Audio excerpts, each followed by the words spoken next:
El estigma en la enfermedad mental, evidentemente, se ha modificado la percepción de la gente, ¿no? Eso no significa que haya cambiado tan a mejor como puede parecer, ¿no? Hace 30 años no existía la salud mental, existía la psiquiatría, y ir al psiquiatra era una cuestión de locos. Hoy en día, ir a un centro de salud mental no es muy diferente que ir a cualquier otro servicio de salud, y nadie se avergüenza de tener ansiedad, depresión o de tomar antidepresivos, ¿no? Es algo que se ha hecho común, incluso popularizado en el cine, es algo que está socialmente aceptado.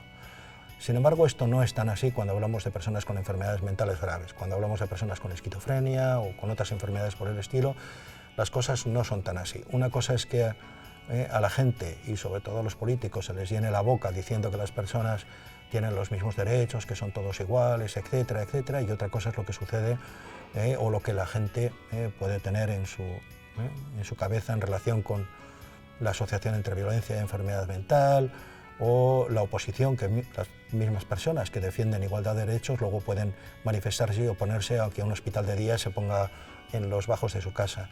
Hay mucha hipocresía en todo este asunto, una hipocresía en lo que manda lo políticamente correcto, en lo que luego pues, los hechos no siempre se siguen, vamos, o son consecuentes con lo que se dice.